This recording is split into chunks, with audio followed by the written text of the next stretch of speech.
نحمده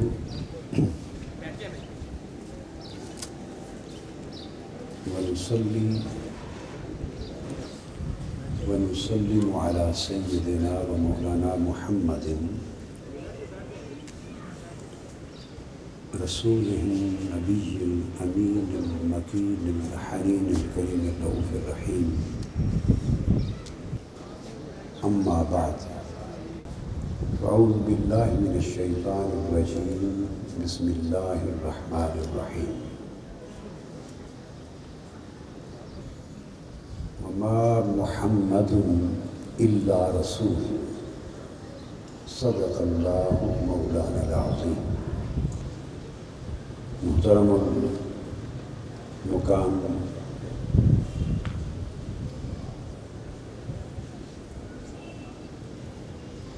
علامہ صاحبزادہ پیر امین الحسنات شاہ صاحب، پیر طریقت حضرت پیر سید خلیل الرحمن چشتی صاحب، جمیع مشائخ اعظام، علماء کرام، اساتذہ کرام، معزز مہمانان گرامی قدر، صحافی حضرات، طلباء، سامعین اور مستفیدین و ناظرین، الحمدللہ تعالی ہم اللہ جل مجدہ کی توفیق سے ایک مرد حق، رجل صالح اور عالم باعمل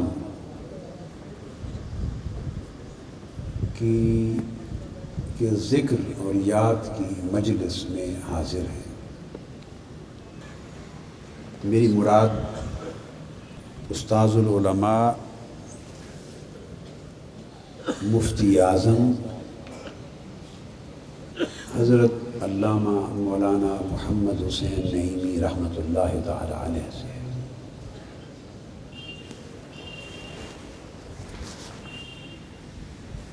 ان کی شخصیت کو اللہ رب العزت نے بہت سی خوبیوں سے، محاسن سے اور اعزازات سے اور امتیازات سے نوازا تھا۔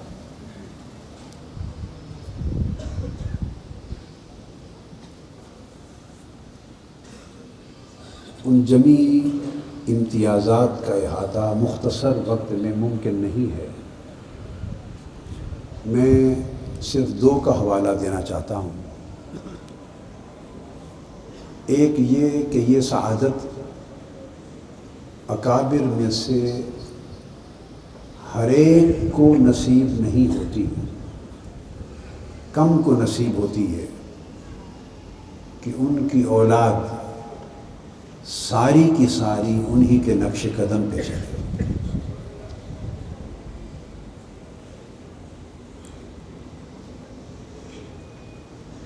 یہ بہت بڑا اعزاز اور امتیاز اور ان کی خوش بختی ہے، اور اللہ رب العزت کی بارگاہ میں ان کی جہد اور ان کے اعمال اور ان کی دینی کاوشوں کی قبولیت کی دلیل ہے کہ جو چمن انہوں نے اپنے ہاتھ سے لگایا وہ دارالعلوم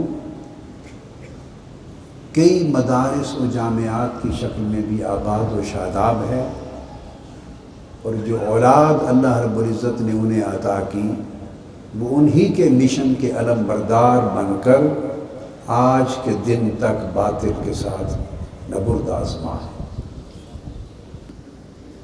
ان کی اولاد کو اس راستے پر استقامت کے ساتھ گامزن دیکھ کر یہ بات مجھے کہنے میں کوئی تأمل نہیں ہے کہ یہ کرامت ہے جو اللہ نے حضرت مفتی اعظم رحمۃ اللہ علیہ کو عطا کی۔ اور میرے دائیں اور بائیں بھی دو ایسے اکابر کی اولادیں بیٹھی ہیں جن کو اللہ نے یہی شرف اور امتیاز عطا کیا ہے۔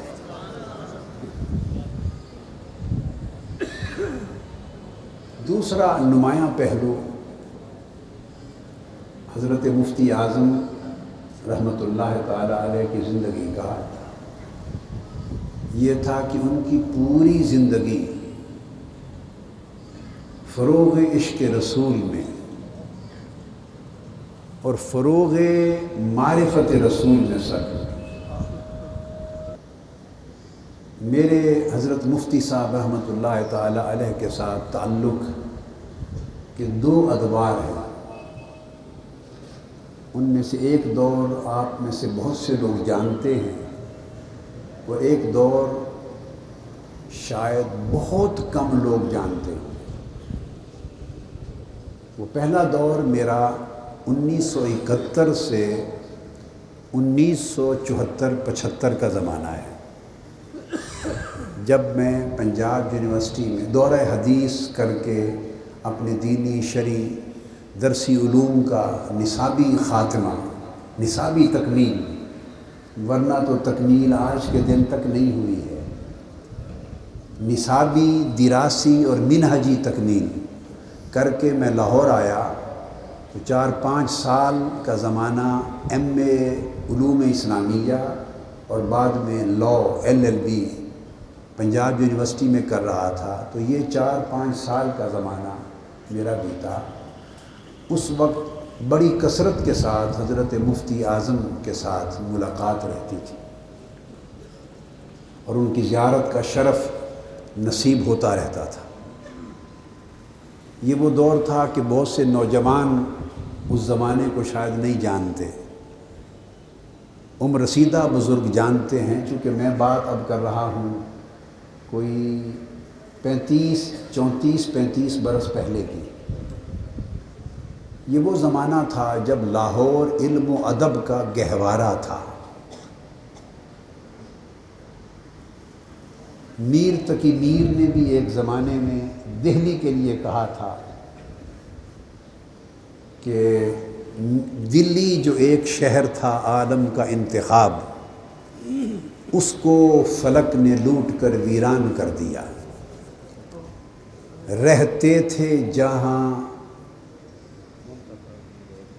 منتخب روزگار کے،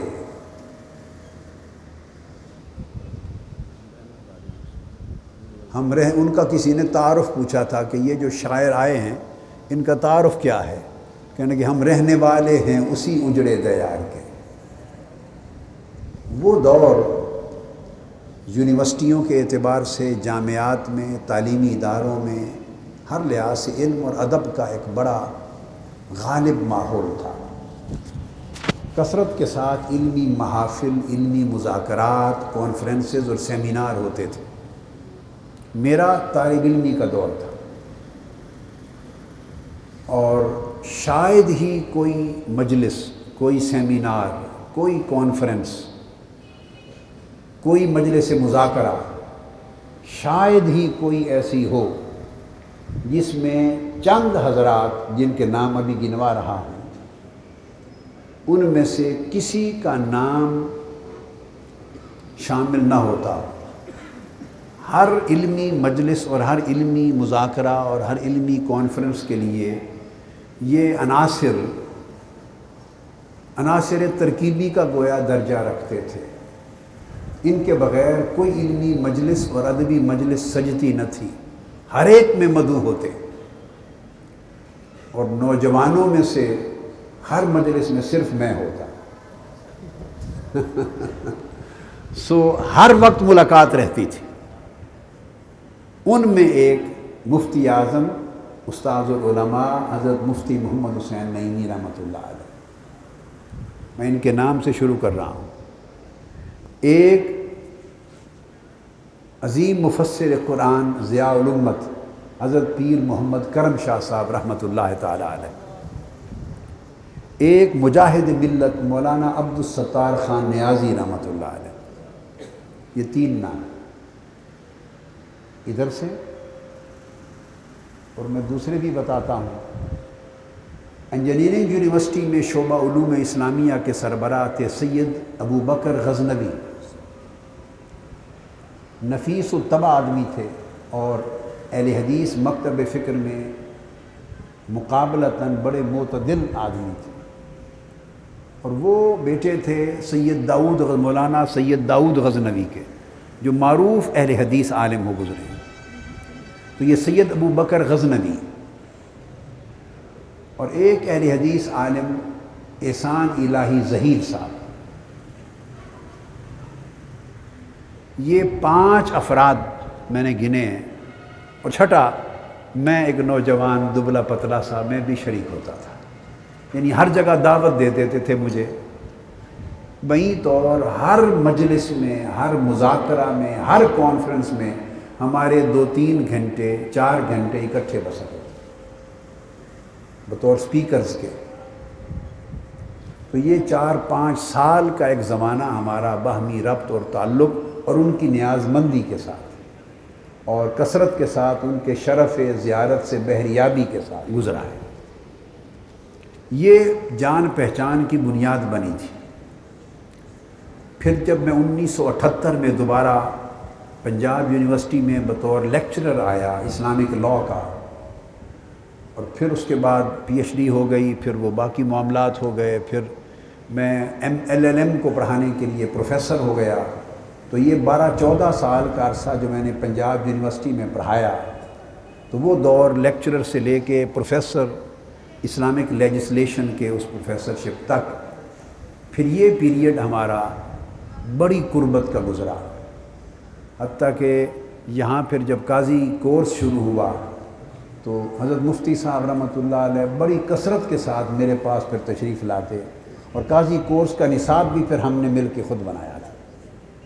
اس وقت کے بعد کے احباب علماء وہ سب واقف کار ہیں، شامل بھی رہے۔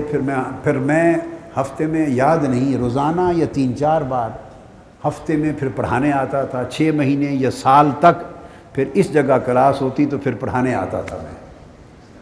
تو جمی امور پر ہماری مشاورت رہتی تھی۔ ان سے حضرت مفتی عبدالقیوم خان صاحب ہزاروی رحمۃ اللہ علیہ، وہ تو ہر روز میرے گھر تشریف لاتے تھے۔ کوئی دن شاید مس ہو جاتا ہو، میں اس وقت انارکلی کے پرانی انارکلی کے قریب وارڈن تھا یونیورسٹی لاء کالج ہاسٹل کا، تو گھر میرا قریب تھا جامعہ نظامیہ کے۔ ایک بار میرا جانا ہوتا، بالالتزام جامعہ نظامیہ میں کچھ پڑھا دیتا، اساتذہ جمع ہو جاتے، کچھ استفسار، ایک علمی مجلس مذاکرہ تبادلہ خیال کی ہو جاتی، وہ کبھی کبھار ناغہ ہوتا، ورنہ اکثر و بیشتر ہر روز ہر دوسرے روز تشریف لاتے۔ یہ تعلق ان 2 ہستیوں سے تھا میرے اس اوائل دور کا جو طویل مدت پر مشتمل ہے، اور مفتی صاحب رحمۃ اللہ تعالیٰ علیہ کی بڑی شفقتیں اور بڑی محبتیں اور بڑی نوازشیں شامل حال رہی۔ تو میں نے آپ کو ہمیشہ اپنی طبیعت میں سادہ دیکھا، فقیر منش دیکھا، درویش دیکھا، قول اور عمل میں صادق دیکھا، صاحب ثبات و استقامت دیکھا، اپنے مشن کی سچی لگن اور دھن والا دیکھا، اور وہ آقا علیہ الصلوۃ والسلام ان کا جینا اور عمر بھر ان کا جد و جہد کرنا آقا علیہ الصلوۃ والسلام کی عزت و ناموس کے لیے، آقا علیہ الصلوۃ والسلام کے عشق اور محبت کے فروغ کے لیے، اور آقا علیہ السلام کے مقام و منزلت کی معرفت کے لیے رہا۔ اور خوش نصیب ہے ان کی اولاد اور عظیم مجاہد ڈاکٹر علامہ سرفراز نعیمی صاحب کہ جو اسی مشن کی مشعل جلاتے ہوئے فروغ عشق رسول اور تحفظ ناموس رسالت کی جنگ لڑنے میں آج بھی صف اول کے مجاہدوں کی طرح پیش ہے۔ اور اس بات میں کوئی شک نہیں کہ اس وقت پورا عالم کفر اور عالم طاغوت امت مسلمہ کے رگوں سے دین کی غیرت، حمیت، اس کی تپش، اس کا جوش، اس کا ولولہ، عزم ختم کرنا چاہتے ہیں۔ وہ امت مسلمہ کو چاہتے ہیں کہ ایک مردہ ملت کے طور پہ زندہ رہیں، مساجد چرچ کی مانند ہو جائیں، ائمہ، خطبہ، علماء ان کے پاسٹرز اور پریسٹ کی طرح ہو جائیں، جیسے ادھر سنڈے سروسز ہوتی ہیں یہاں جمعہ سروسز ہوں، قرآن خدا نہ خواستہ بائبل کی مثل کتاب بن جائے، یعنی عالم اسلام کا کوئی زندہ متحرک فعال اور حقیقی تعلق قرآن سے، اسلام سے، عشق مصطفیٰ سے، ناموس رسالت سے اور دین بطور نظام حیات سے کوئی تعلق نہ رہے، ایک رسمی مسلمان رہیں۔ اس لیے جس ملک میں انہیں غیرت اسلام نظر آتی ہے، جس ملک میں انہیں حمیت ایمان نظر آتی ہے، جس خطے پر بسنے والے مسلمانوں کے رگ و ریشے میں انہیں عشق رسول کے اندر ایک تپش اور ولولہ نظر آتا ہے، چونکہ یہی ولولہ، یہی جذبہ، یہی تپش، یہی حرارت، یہی تمازت وہ قوت حقیقی ہے جو ہمارے ایمان کی حفاظت کرتی ہے، جو دین کی حفاظت کرتی ہے، جو اسلام کی حفاظت کرتی ہے، جو امت کے عروق مردہ میں تازگی پیدا کرتی ہے، زندگی پیدا کرتی ہے، ہماری حیات کو تحرک دیتی ہے، تسلسل دیتی ہے، اور مردہ ملتوں سے امت مسلمہ کو زندہ امت کے طور پہ ممتاز کرتی ہے۔ اگر عشق رسول نہیں ہے اور تحفظ ناموس رسالت کا جذبہ نہیں ہے اور دین اسلام کی غیرت و حمیت نہیں ہے تو پھر یہ سب زمین پر چلتے پھرتے زندہ لاشیں ہیں۔ تو ان کا حملہ ہے اس بات پر، اور پھر وہ اسلام کے کلچر کو چینج کرنا چاہتے ہیں، عالم اسلام کی ثقافت کو چینج کرنا چاہتے ہیں، نظریاتی انقلاب لانا چاہتے ہیں، ثقافت بدلنا چاہتے ہیں، نظریاتی وابستگی بدلنا چاہتے ہیں، عقیدے کو مردہ وہم میں بدلنا چاہتے ہیں اور اعمال کو مردہ رسوم میں بدلنا چاہتے ہیں۔ یہ ایک لمبا پلان ہے، اور علماء حق کے سوا یہ جنگ اور کوئی نہیں لڑ سکتا۔ انہی کو اس کا فہم ہے، بصیرت ہے، معرفت ہے، اور انہی کو اس کا درد ہے۔ انہوں نے عالم اسلام میں اپنے ایجنٹ مقرر کر دیے، کرسیوں پر بٹھا دیے، اور وہ ان کے لیے کام کر رہے ہیں، اور بڑے گھناؤنے طریق کے ساتھ وہ عالم اسلام کو کنٹرول کر رہے ہیں۔ ہڈن فورسز اور سیکرٹ ایجنسیز کے ساتھ یہ کڑا وقت ہے۔ اس وقت میں دو چیزوں پر آپ کو بڑا مضبوط اور مستحکم اور بڑا واضح اور بین ایمان، عرفان اور ایقان رکھنا ہوگا۔ ایک تو یہ کہ دشمن کی سازش کیا ہے، وہ کس محاذ کے ذریعے۔ جب ہندوستان میں آج سے 2-2.5 صدی پہلے برطانوی سامراج آیا، اس وقت بھی انہوں نے 2 جہتی سٹرگل کی تھی۔ ایک امت میں تفرقہ پیدا کرنے کے لیے، ایک شخص کو جھوٹا مدعی نبوت تیار کیا، اور عالم عرب میں امت میں تفرقہ پیدا کرنے کے لیے پوری امت کو مشرک قرار دینے کے لیے ایک فتنہ کھڑا کیا۔ اعتقادی سطح پر 2 کام کیے تھے، ایک عرب کی سرزمین پر کہ توحید کی تعریف بدل دی جائے اور شرک کی توسیع کر دی جائے، اور پھر کتابیں لکھی گئیں۔ میں نے ایک کتاب ان پوری چیزوں کا علمی اعتقادی محاکمہ کر کے تاکہ طلباء اور علماء پڑھ سکیں، 1200 صفحات پر مشتمل 2 جلدوں میں کتاب التوحید لکھی ہے۔ اس کا نام کیا رکھا ہے؟ کتاب التوحید۔ اس کی جلد اول ابھی میلاد پاک کی رات تک چھپ رہی ہے، اور جلد 2 اس کی چھپ جائے گی رمضان سے قبل۔ ایک انہوں نے کہا کہ توسیع شرک کی جائے، اور ایک توسیع بدعت کی جائے، تاکہ عقائد کے کثرت کے ساتھ امت مسلمہ کے عقائد کے پہلو داخل شرک ہو جائیں، اور امت مسلمہ کے شعائر میں کثرت کے ساتھ اعمال داخل بدعت ہو جائیں، اور ایک بہت بڑا فتنہ کھڑا ہو جائے۔ سو میں نے اس کے ازالے کے لیے اور علمی محاکمہ کے لیے ایک کتاب التوحید اور ایک کتاب البدع لکھی ہے۔ وہ کتاب البدع بھی ابھی ربیع الاول کے انہی ایام میں آج کل چھپ رہی ہے، ضخیم بہت بڑی کتاب ہے۔ ایک یہ فتنہ تھا، دوسرا نظام تعلیم کو بدلنے پر ایفرٹس کی۔ اس کو سیکولرائز کر دیا تاکہ دینی تعلیم جو ایک اکائی تھی اس کو دو حصوں میں بانٹ دیا جائے، ایک حصہ مذہبی تعلیم بن جائے، ایک حصہ دنیاوی تعلیم بن جائے۔ مذہبی تعلیم مدارس میں رہے، دنیاوی تعلیم سکولز اور کالجز میں چلی جائے، تاکہ آنے والے وقت میں ریاستوں اور حکومتوں کی ساری قیادت وہ سکولوں، کالجوں، یونیورسٹیوں سے اٹھے اور ان کا کوئی تعلق دین و مذہب کے ساتھ نہ ہو، وہ سیکولر ہو جائے۔ 2 صدیاں اس پر لگائیں انہوں نے، اور آج وہ پھر انہی امور پر ایک پلان بنا کے اپنی سٹرگل پہ لگے ہوئے ہیں۔ اور اس میں جو خاص نقطہ عرض کر رہا ہوں وہ یہ کہ جو دین کی حمیت اور غیرت ہے، اور اس غیرت دینی کا سب سے اونچا نقطہ غیرت عزت مصطفیٰ ہے، حمیت ناموس مصطفیٰ صلی اللہ علیہ وآلہ وسلم ہے، جس کی حفاظت اور آبیاری عشق و محبت رسول سے ہوتی ہے۔ ایک اس پر حملہ ہے، اور دوسرا نظریاتی ثقافتی حملہ ہے پوری امت مسلمہ پر۔ تو پھر 2 طرح کے 2 جہتی حملے اس وقت امت پر ہیں، اور جو لوگ اس جہاد میں آج شریک ہیں وہ عالمی سطح پر اسلام کے دفاع کے عظیم معرکے میں شریک ہیں، اور یہ جد و جہد کرنے والوں کو اجراً اللہ رب العزت اس معرکہ اعظم کے اجر کے ساتھ ملا دے گا اپنے وقت پر، جب سیدنا امام محمد مہدی علیہ السلام آئیں گے اور سیدنا عیسیٰ علیہ السلام کی قیادت میں دجال سے جنگ ہوگی۔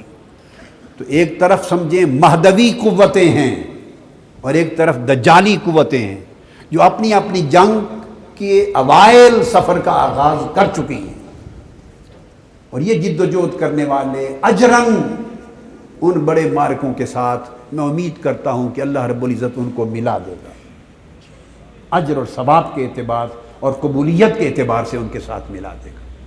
یہ دجالی قوتیں اپنی جنگ کا آغاز کر چکی ہیں۔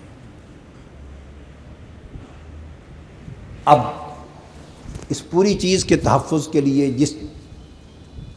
جس پر توجہ کرنا ہے وہ پوری امت کو ایک نقطے پر لانا ہے، اور وہ نقطہ جو میں نے عرض کیا وہ یہ کہ دین کی حفاظت غیرت ایمان سے ہے، اور غیرت ایمان کی حفاظت عشق مصطفیٰ سے ہے، اور عشق مصطفیٰ کی حفاظت معرفت مقام مصطفیٰ سے ہے۔ اس نقطے پر لانا ہے۔ میں سب احباب کو یہ بات سمجھانا چاہتا ہوں، کوئی یہ نہ سمجھے کہ فقط ہم چونکہ اہل سنت والجماعت ہیں اور ہمارا تعلق ان اکابر کے سلسلے سے ہے جن میں اعلیٰ حضرت شاہ احمد رضا خان رحمۃ اللہ تعالیٰ علیہ کا نام آتا ہے، جن میں حضرت شیخ محدث عبدالحق محدث دہلوی کا نام آتا ہے، جن میں شاہ ولی اللہ محدث دہلوی، حضرت مجدد الفسانی کا، امام سیوطی کا، امام عسقلانی کا، امام قسطلانی کا، امام بہقی کا، امام طبرانی کا، یہ جو نام آتے ہیں درست ہے، سیدنا غوث الاعظم کا، خواجہ اجمیر کا۔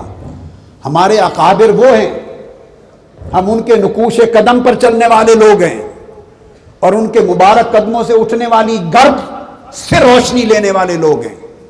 مگر میں صرف اس تعلق کی بنا پر نہیں کہہ رہا ہوں کہ کوئی سمجھے کہ یہ بربناء عقیدہ، بربناء مسلک یا ایک رجحان ہے اعتقادی، اس کی وجہ سے بات کر رہے ہیں۔ نہیں، میں پورے عالم اسلام کو یہ ایک نقطہ لطیف اور ایک مسئلہ اہم بتا رہا ہوں کہ پوری امت مسلمہ اس کا مسلک کا عنوان جو چاہے رکھ لے، فقہی مذہب کا عنوان جو چاہے رکھ لے، اپنے آپ کو جس فرقہ، مسلک، فرقی تعلق، اپنی نسبت، طریقت، جہت، علاقہ جس سے چاہے متعلق قرار دے، اس سے غرض نہیں، مگر میں پورے عالم اسلام کو آگاہ کرنا چاہتا ہوں کہ یہ بات حق ہے کہ اسلام کی غیرت، ایمان کی غیرت، دین کی حمیت، کسی شے کی حفاظت عشق مصطفیٰ کے بغیر ممکن نہیں ہے، اور عشق مصطفیٰ کا حصول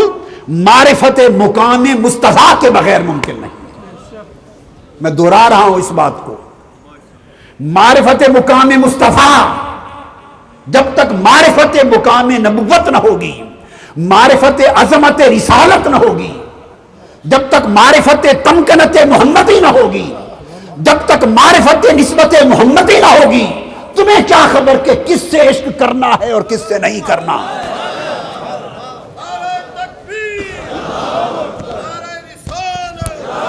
جب تک کسی ہنسی کا حسن بے نقاب نہ ہو، اس کے چہرے سے پردہ نہ الٹے، اور اس کے حسن کی رعنائیاں اور اس کی حسن کی شعائیں اور اس کی حسن کی دل فریبیاں جب تک تمہارے قلب و نظر تک نہ پہنچیں، تمہیں کیا خبر کہ کون ہنسی تر ہے اور کون نہیں ہے۔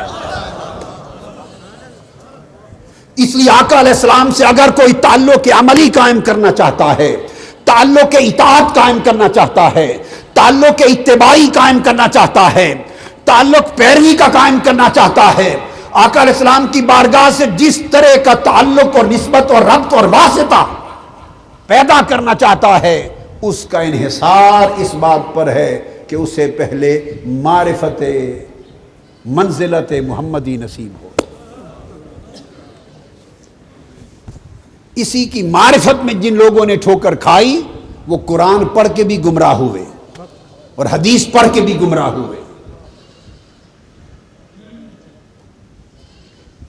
اس نقطے کو اس وقت دنیا میں پہلے سے بھی کہیں زیادہ اجاگر کرنے کی ضرورت ہے۔ اس لیے میں نے آیا کریمہ کا ایک حصہ جو تلاوت کیا، یہ حضرت مفتی محمد حسین نعیمی رحمۃ اللہ علیہ کا مشن تھا۔ وہ اس بات کا ادراک اور معرفت رکھنے والے تھے، تو میں نے چاہا بہت ضروری امور پر باتیں ہو چکی، تو جس کے لیے ان کا جینا مرنا تھا، اس نقطے کی وضاحت آخر پہ میں مزید کر دوں۔ میں نے جو آیا کریمہ کا حصہ تلاوت کیا، وما محمد الا رسول،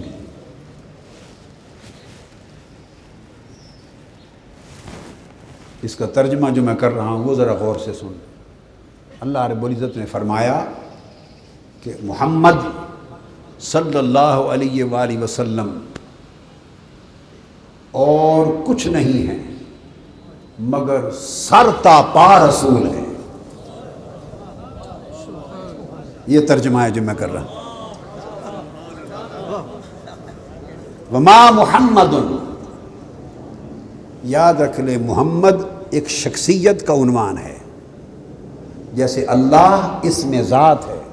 جب لفظ اللہ بولیں گے تو اس کی ذات کی طرف ذہن متوجہ ہوگا، جب لفظ محمد بولیں گے تو ذات مصطفیٰ کی طرف توجہ جائے گی، التفات ہوگا، اور یہ عنوان شخصیت ہے۔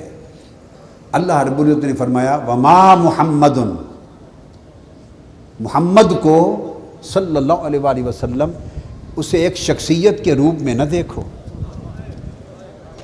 بھئی یہیں سے لوگ ٹھوکر کھا گئے، جنہوں نے محمد کو صرف شخصیت دیکھا، انہوں نے بشریت کی رٹ لگا لی، انہوں نے مثلیت کی رٹ لگا لی، انہوں نے ہمسری اور برابری کی رٹ لگا لی، وہ کمزوریاں تلاش کرنے لگے۔ اللہ رب العزت نے ان تمام تر نقائص اور معائب کا جو انسان کی سوچ میں ہے، ایک لفظ میں جواب دے دیا، وما محمد، محمد کوئی صرف وہ ایسی شخصیت نہیں جیسی تم ہوتے ہو، محمد ایک ایسا فرد نہیں جیسے اور افراد جنس ہیں، جنس انسانی ہیں، محمد کوئی ایسا شخص نہیں جیسے اور اشخاص ہیں اس کائنات میں۔ محمد کو نہ ایک فرد دیکھو، نہ ایک شخص دیکھو، نہ ایک پیکر انسانی کے طور پہ دیکھو۔ باری تعالیٰ تو پھر محمد کو کیسے دیکھیں، کس نگاہ سے دیکھیں، کیا سمجھ کے دیکھیں؟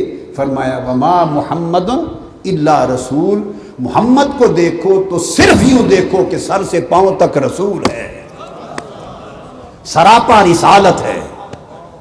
محمد کو دیکھو تو یوں دیکھو کہ یہ سراپا رسالت ہے، اس کا اٹھنا بھی رسالت ہے، اس کا بیٹھنا بھی رسالت ہے، اس کا چلنا پھرنا بھی رسالت ہے، اس کا سونا اور جاگنا بھی رسالت ہے، اس کا مسکرانا رسالت ہے، اس کا سکوت رسالت ہے، اس کا کلام رسالت ہے۔ اور میں یہ جو عرض کر رہا ہوں، ہر جملے پر قرآن کی آیات ہیں۔ میں پھر اس طرف نہیں جانا چاہتا، میں نے عربی میں ایک حال ہی میں کتاب لکھی ہے، ابھی اس کو مزید مکمل کر رہا ہوں، مکانت الرسالہ و حجیت السنہ، عربی، عالم عرب کے لیے اب میں آج کل بہت لکھ رہا ہوں تاکہ عرب میں یہ فکر براہ راست عقیدے کا پہنچے، وہاں بڑا گرد ہے۔ مکانت الرسالہ، اور میری کتاب جو سیرت الرسول کا مقدمہ ہے اس کے اندر جو جلد اول، اس کے اندر اس کی تفصیلات بھی ہیں، ہر بات پر قرآن کی آیت دلالت کرتی ہے۔ یہ کوئی خطیبانہ بات نہیں ہے، نہ شاعرانہ بات ہے، نہ ادیبانہ بات ہے، یہ قرآنانہ بات ہے۔ کیا؟ یہ قرآنانہ بات ہے، وحی الہی پر مبنی بات ہے۔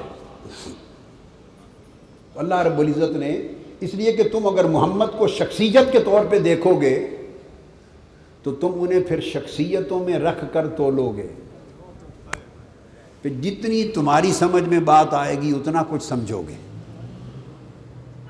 اور الا رسول نہیں۔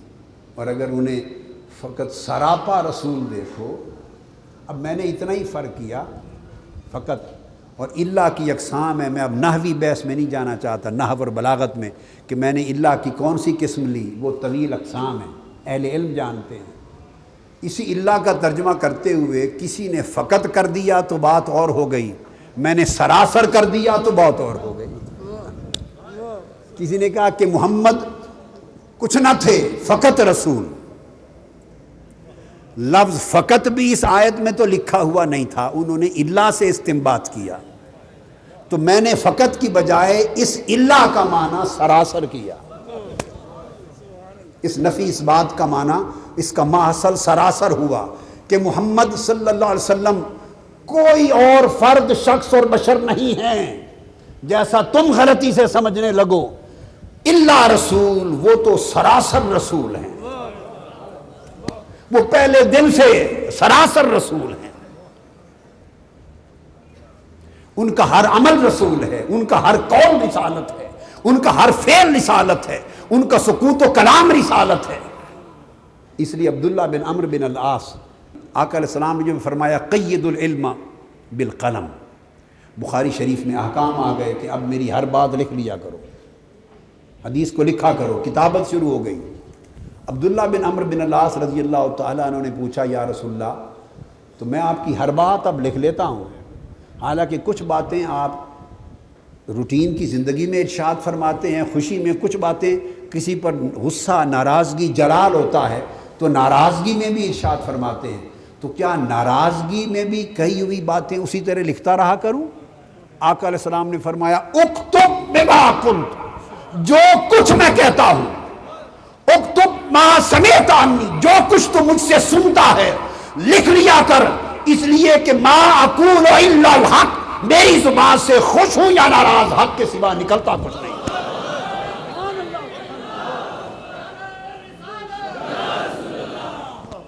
میری زبان سے سوائے حق کے کچھ نہیں نکلتا۔ اسی لیے اللہ رب العزت نے اسی وما محمد الا رسول، الا رسول کی توضیح کی، یہ کہہ کر وما ینطق عن الہوی ان هو الا وحی یوحی۔ اب آپ علماء بھی ہیں اور طلباء بھی ہیں، آپ غور سے دیکھیں کہ آیت کے پہلے حصے میں فعل ہے مضارع کا، وما ینطق عن الہوی، یہ رسول صلی اللہ علیہ وسلم اپنی مرضی سے نہیں بولتا۔ ما محمد ان کا معنی آ گیا کہ نہیں؟ ہائے ہائے، جب فرما دیا وما ینطق عن الہوی، یہ اپنی مرضی سے کبھی کلام صادر ہی نہیں کرتا، اپنی مرضی اور خواہش نفس سے بولتا ہی نہیں ہے۔ جب یہ نفی آ گئی، یہی نفی دال ہے ما محمد ان پر، ما محمد ان کی تفسیر یہی ہے۔ کیوں فرمایا کہ انہیں فقط ایک فرد اور شخصیت کے طور پہ نہ دیکھو؟ اس لیے کہ وما ینطق عن الہوی، میں وما ینطق عن الہوی کو وما محمد کے ساتھ جوڑ رہا ہوں۔ اگر یہ ایک فرد ہوتا، ایک بشر ہوتا، محض ایک انسان ہوتا، ایک شخصیت ہوتی، تو پھر یہ صفائی اور گواہی میں نہ دیتا، وما ینطق عن الہوی، کہ انسان تو پھر ہدایت سے بھی بولتے ہیں اور کبھی کبھی خواہش نفس سے بھی بول لیتے ہیں، مگر یہ اپنی خواہش نفس سے کبھی نہیں بولتا، نفی کر دی۔ اور پھر آگے فرمایا ان ہوا الا وحی یوحا۔ اب ہوا کا مرجع کون ہے یہ بات بتانا چاہتا ہوں۔ ادھر تو فعل تھا، تو بتائیے ہوا کا مرجع کیا فاعل ہے؟ یعنی الذی ہوا ینطق، حضور علیہ السلام مرجع ہیں ہوا کے؟ نہیں، چونکہ ان ہوا الا وحی یوحا، آگے ہوا کے بارے میں جو خبر دی وہ یہ ہے کہ بلکہ یہ تو وحی ہے جو ان پر کی جاتی ہے، ہوا وحی کے لیے فرمایا، تو پھر مرجع کیا ہوا؟ مرجع نطق ہے، اور نطق کہتے ہیں کسی لفظ کا زبان سے نکلنا، ناطق ینطق، کسی لفظ کا زبان سے منہ سے نکلنا، وہ نطق ہے۔ تو اللہ رب العزت نے پہلے بات توجہ طلب ہے، پہلے فعل کی عن الہوا سے نفی فرما دی، پہلے فعل کی نفی فرما دی کہ فعل نطق عن الہوا صادر نہیں ہوتا، اپنی مرضی سے صادر نہیں ہوتا۔ تو پھر ہوتا کیا ہے؟ جب اس بات کیا تو فعل ہٹا دیا، جب اس بات کی باری آئی تو پھر اس بات فعل پر نہیں کیا، مدار فعل جس پر ہے وہ نطق ہے۔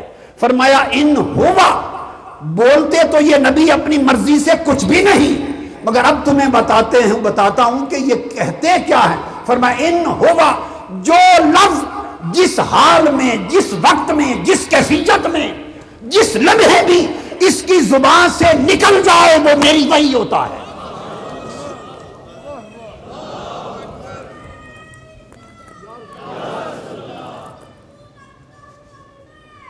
ان ہوا یعنی اس کا نطق اللہ کی وحی ہے، اس کا نطق اللہ کی وحی ہے۔ چونکہ جب فعل بولتے ہیں تو فعل میں فعل بھی ہوتا ہے، فاعل بھی ہوتا ہے، اور فعل میں پہ نسبت فاعل کی طرف نفی کریں، انتفاع کریں یا اس بات کریں، فاعل کی طرف نسبت ہوتی ہی ہوتی ہے۔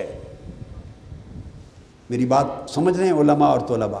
جب فعل کی بات کریں وہ کھیلتا ہے، خواہ آپ نفی کریں کہ وہ نہیں کھیلتا یا یوں کہیں کہ وہ کھیلتا ہے۔ جب فعل بولا تو فعل فاعل کے بغیر ہوتا ہی نہیں ہے، تو جب نفی کی تو فعل لائے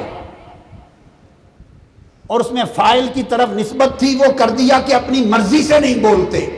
جب اس بات مقام محمدی کا وقت آیا، اس بات منزلت نبوت کا وقت آیا، تو اس وقت فعل بھی ہٹا دیا، فعل بھی ہٹا دیا، اور مدار رکھا کہ جو لفظ ان کی زبان سے نکلتا ہے، تم پوچھنا چاہتے ہو کہ اے باری تعالیٰ تیری وحی کیا ہے، تیری وحی کو کہاں سے پہچانے، تیرے کلام کو کہاں سے پہنچانے، تم میری وحی کی معرفت چاہتے ہو، تو نہ تم مجھے جانتے ہو، نہ پہچانتے ہو، نہ دیکھتے ہو، نہ سنتے ہو، تمہیں میرے کلام کی خبر کیسے ہوگی کہ میں کیسے بولتا ہوں؟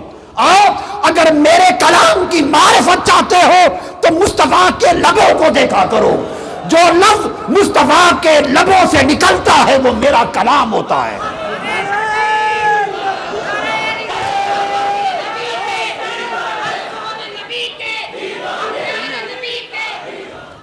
جب یہ فرما دیا میں نے انتفاع میں ینطق اور اس بات میں نطق،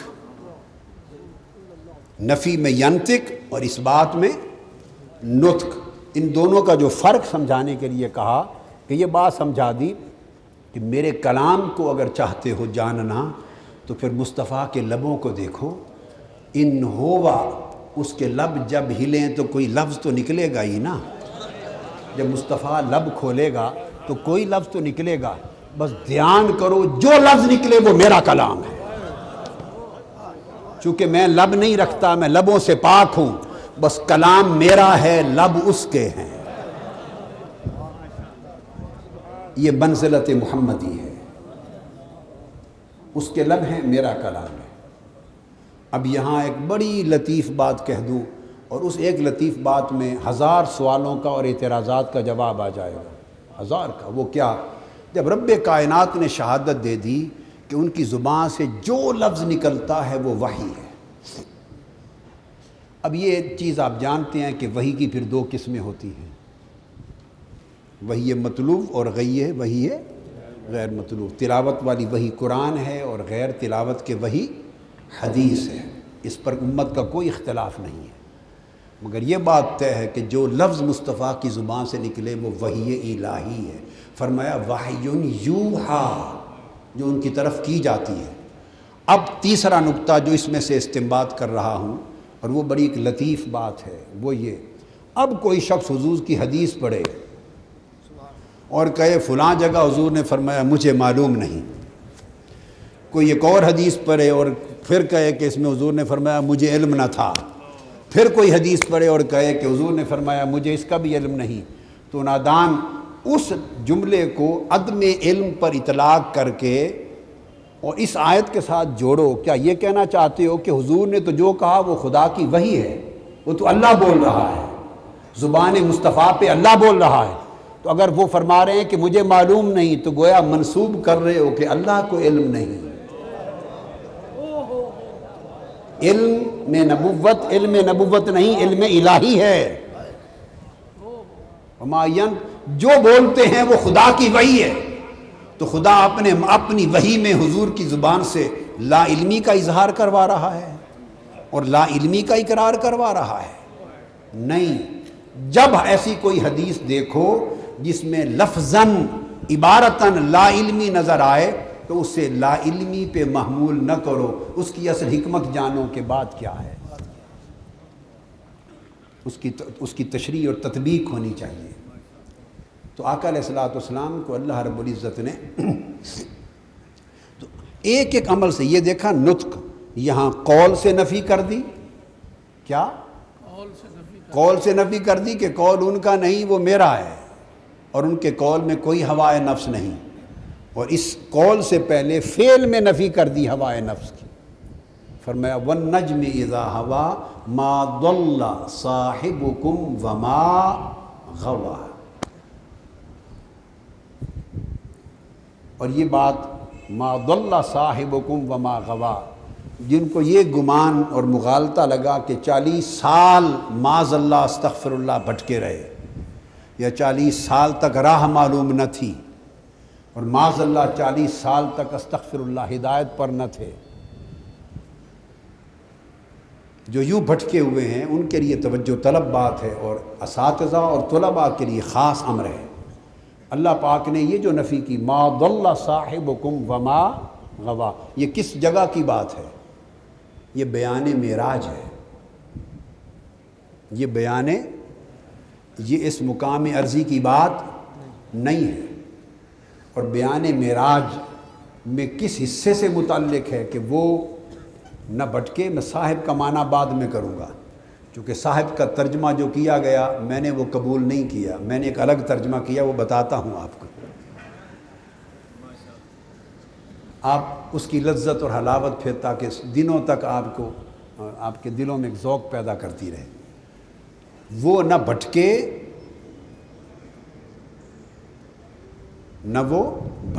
نہ بہکے۔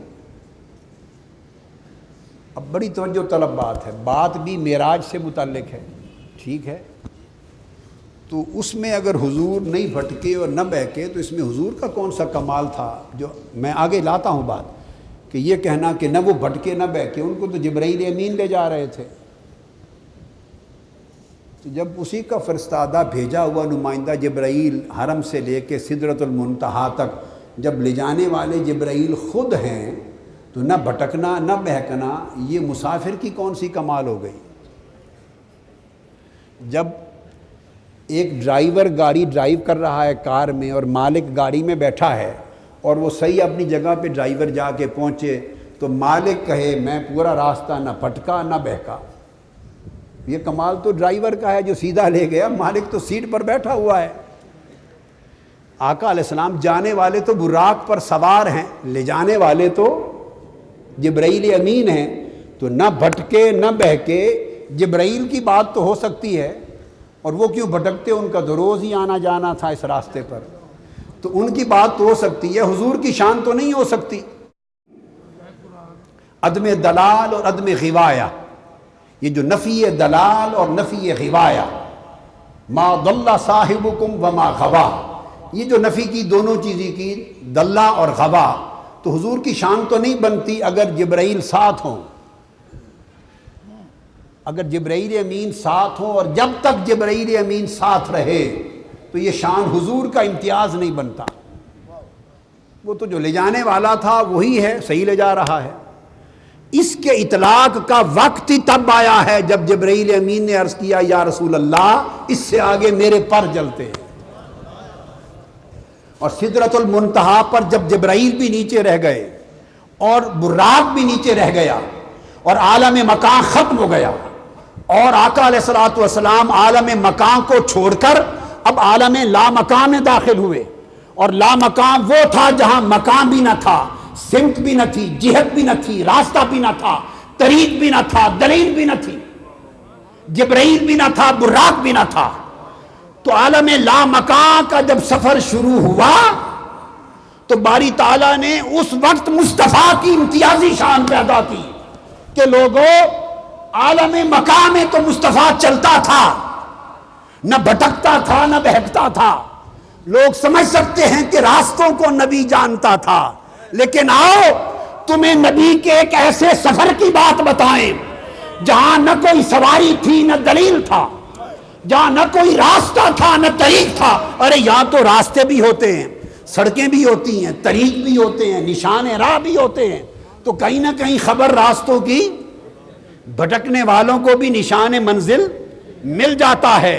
مگر چھوڑو، جب مصطفیٰ اس عالم لا مقام میں پہنچا جہاں نہ مکان تھا نہ نشان تھا، نہ طریق تھا نہ راستہ تھا، نہ واسطہ تھا نہ کوئی سبیل تھی، نہ جبرائیل تھے، کوئی بھی راہ دکھانے والا نہ تھا، اور راہ کیا دکھاتا، راہ بھی نہ تھا، راستہ بھی نہ تھا، فقط لا مقام میں مصطفیٰ تھا، اوپر خدا تھا۔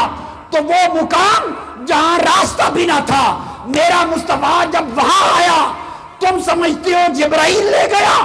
جبرائیل کیا لے جاتا، جبرائیل تو رہ گیا۔ مصطفیٰ نے جب وہ سفر کیا، جب سفر کے راستے بھی نہ تھے، تو وہاں آ کر بھی نہ بھٹکا نہ بہکا۔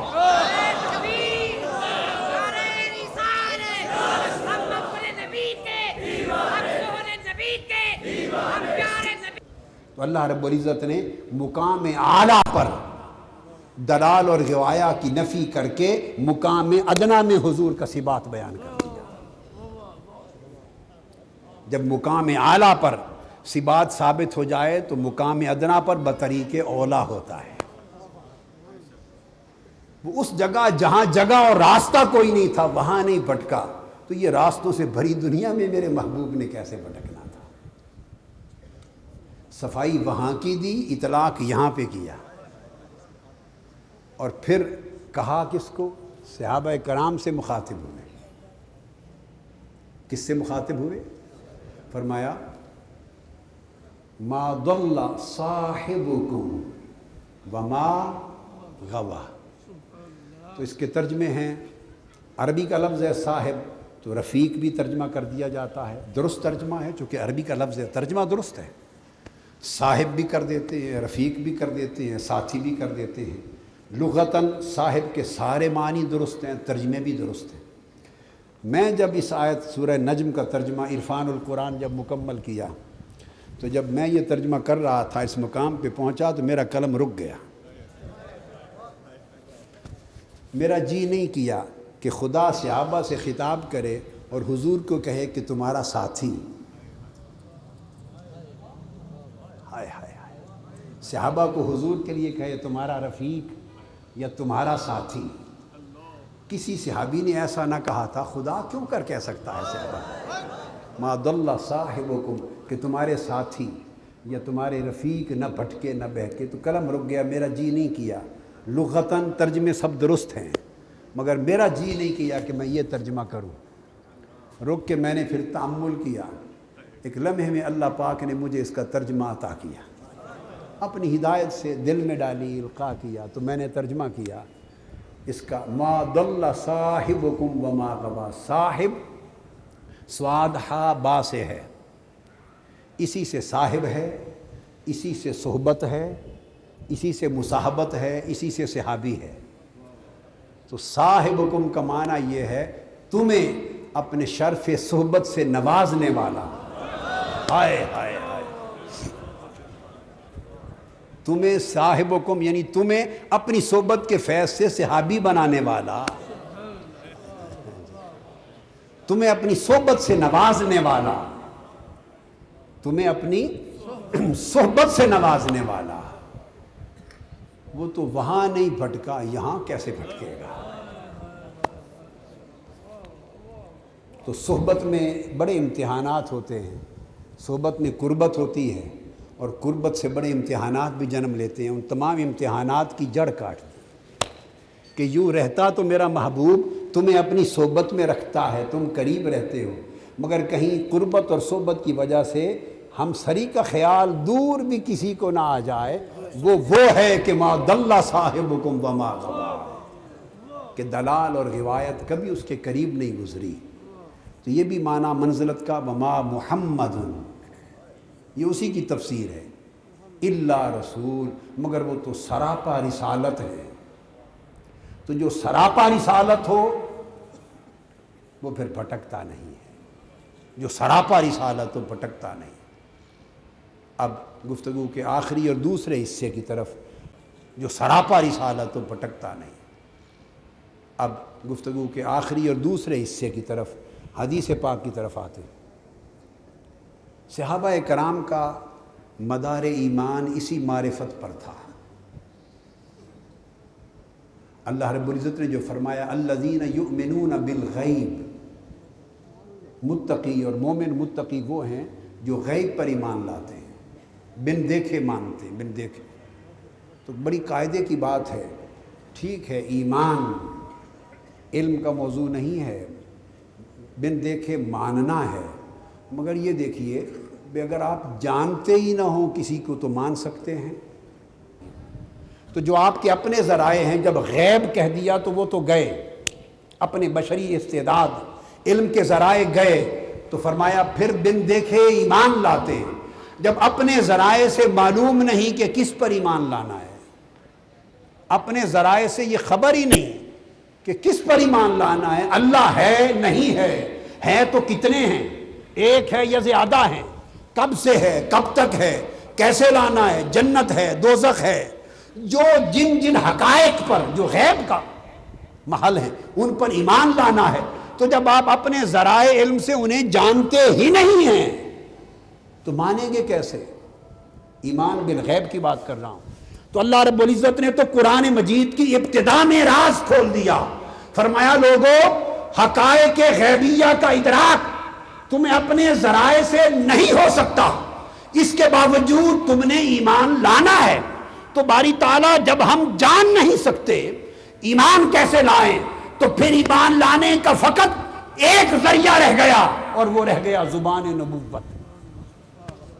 زبان نبوت، جو مصطفیٰ کہے اس کو بن سمجھے بن دیکھے مان لینا ہے۔ تو گویا ایمان بھی زبان نبوت کو مان لینے کا نام ہے۔ مصطفیٰ نے کہہ دیا خدا ایک ہے۔ اب اس سے آگے میں ایک بڑی دقیق لطیف بات کہہ رہا ہوں، اس کو خطرناک نہ سمجھ لیجئے۔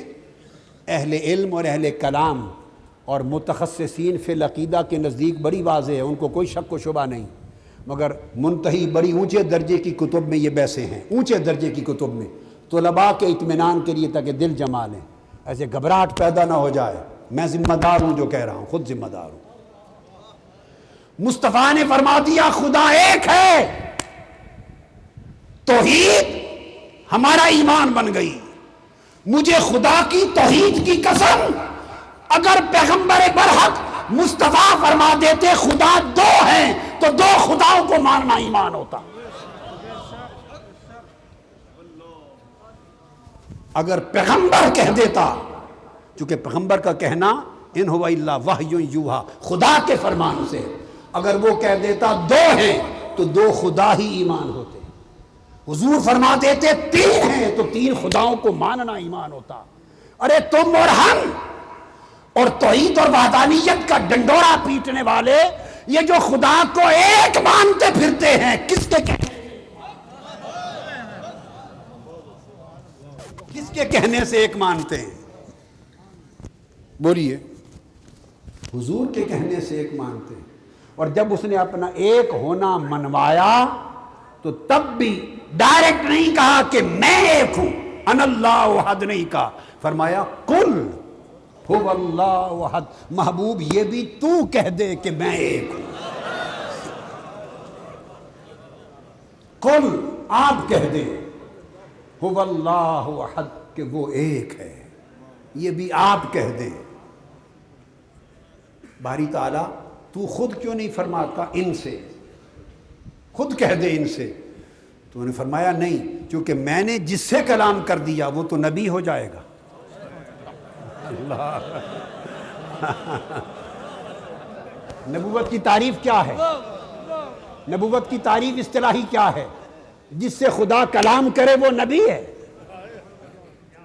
الا وحیا او من وراء حجاب او یرسل رسولا، یہ تین طریقے الگ ہیں، مگر جس سے میں نے کہہ دیا، صرف اتنا کہہ دیا براہ راست کہ میں ایک ہوں، وہ تو نبی ہو گیا۔ کیونکہ بندے سے خدا کا خطاب کرنا یہی تو نبوت ہے، اور خدا کا خطاب بندوں تک پہنچانا یہ رسالت ہے۔ خدا کا بندے سے خطاب کرنا نبوت ہے، اور خطاب الہی کو بندوں تک پہنچانا رسالت ہے۔ ارے سارا کچھ مضمون تو یا نبوت میں ہے، رسالت میں ہے۔ تو خدا نے کہا قل، محبوب آپ کہہ دیں وہ ایک ہے۔ اب آپ اہل علم ہیں، اس پر توجہ کریں کہ اس سورت کو سورہ توحید کہتے ہیں، تو توحید شروع کہاں سے ہوئی اس سورت میں؟ اس سورت میں توحید کا مضمون کہاں سے شروع ہوا؟ کیا قل، اس کا کیا معنی ہے؟ قل، کہہ دیجئے۔ اس لفظ میں توحید کا مضمون ہے؟ کہہ دیجئے اتنا ہی ہے نا؟ اس لفظ میں توحید کا مضمون ہے؟ نہیں ہے۔ تو گویا سورہ توحید کے پہلے لفظ میں مضمون توحید نہیں ہے، پھر توحید کا مضمون کہاں سے شروع ہوا؟ هو اللہ احد، وہ اللہ ایک ہے، یہاں سے توحید شروع ہوئی۔ تو مضمون توحید شروع ہو رہا ہے، اور پہلا لفظ جو عنوان توحید ہے وہ خود توحید نہیں۔ تو قل کیا ہے؟ محبوب تم کہہ دو، یہ رسالت ہے۔ محبوب آپ کہہ دیں، محبوب آپ کہہ دیں یہ رسالت ہے۔ باری تعالیٰ کیا کہہ دوں؟ کہہ دے میں ایک ہوں، یہ توحید ہے۔ ارے توحید بھی رسالت کے بعد بیان کی گئی ہے۔ درجے میں توحید اول، رسالت بعد میں، ترتیب ایمان میں رسالت پہلے توحید بعد۔ سمجھ لیں، درجے میں توحید پہلے رسالت بعد میں، مگر ترتیب ایمانی میں رسالت پہلے۔ ہم جو بیان کرتے ہیں نا آمنت باللہ پہلے، وہ اس لیے کرتے ہیں تاکہ درجے میں اللہ کا رتبہ مخلوق سے، رسول سے اونچا اور پہلے ہے، حفظ مراتب ہے۔ مگر فرمایا قل، تو قل میں رسالت ہے، هو اللہ احد میں توحید ہے۔ تو گویا اللہ کو ایک جانا اور ایک مانا، کس طرح؟ قل کے ذریعے۔ اور تم اسی قل کا انکار کرتے ہو، یہ کہتے ہو قل ہے ہی کوئی نہیں۔ یہ تھوڑا سا دوسرا، اور آپ کہتے ہیں قل ہے ہی کوئی نہیں۔ قل ہے، دیکھو قل هو اللہ احد۔ ایسے دلائل بھی ہوتے ہیں، ایسے بھی بڑے دلائل دینے والے ہوتے ہیں۔ میں عرض یہ کر رہا تھا کہ قل عنوان رسالت، هو اللہ احد عنوان توحید۔ تو سمجھانا مقصود یہ تھا کہ یؤمنون بالغیب، بن دیکھے ایمان لاتے ہیں۔ کس طرح؟ قل سے۔ محبوب نے کہہ دیا ایک ہے تو ایک مان لیا، محبوب نے کہہ دیا بیت المقدس کی طرف یہ قبلہ ہے، اسی کو قبلہ بنا لیا، محبوب نے چہرہ کا انور پھیر دیا، فرمایا نہیں آج سے یہ کعبہ ہے، وہی کعبہ بنا لیا۔ محبوب نے کلام کیا عربی زبان میں، کسی کو کچھ خبر نہ تھی کہ جو بول رہے ہیں یہ کیا ہے، جو بول رہے ہیں یہ بولنے والا بھی عرب، سننے والے بھی عرب، اور جو کلام ہو رہا ہے وہ بھی۔ اقرا بسم ربک الذی خلق خلق الانسان من علق اقرا وربک الاکرم، آقا فرماتے گئے، وہ سنتے گئے چپکے سے، اور بعد میں پوچھنے لگے آقا یہ جو کچھ آپ نے بیان فرمایا یہ کیا ہے، یہ جو کچھ آپ نے بیان فرمایا یہ کیا ہے، پوچھا کہ نہیں؟ تو آقا نے فرمایا جو کچھ میں نے یہاں سے یہاں تک بیان کیا یہ قرآن ہے۔ فرمایا یہ جو میں نے کہا یہاں سے یہاں تک یہ سب قرآن ہے جو اللہ نے مجھ پر وحی کیا۔ اب سوال یہ ہے اقرا بسم ربک الذی خلق سے لے کر علم الانسان ما لم یعلم تک یہ تو تھا قرآن، اور جب انہوں نے پوچھا آقا یہ سارا کچھ جو آپ نے فرمایا کیا ہے، تو حضور نے فرمایا یہ قرآن ہے۔ یہ جو جملہ بولا کہ یہ قرآن ہے، یہ جملہ قرآن تھا یا حدیث مصطفیٰ تھا؟ یہ جملہ کیا تھا؟ آقا نے ان کے پوچھے فرمایا یہ قرآن ہے، یہ جملہ قرآن تھا یا حدیث مصطفیٰ تھا؟ بولیے۔ تو صحابہ کرام نے پہلے قرآن کو مانا یا حدیث مصطفیٰ کو مانا؟ پہلے کسے مانا؟ وہ تو قرآن کا پوچھتے تھے کہ یہ ہے کیا، وہ تو پوچھتے تھے آقا یہ کلام کیا ہے، انہیں تو قرآن کی معرفت نہ تھی۔ تو لوگوں جس طرح قرآن کی معرفت حدیث مصطفیٰ سے ہوئی، اس طرح خدا کی معرفت ذات مصطفیٰ سے ہوئی۔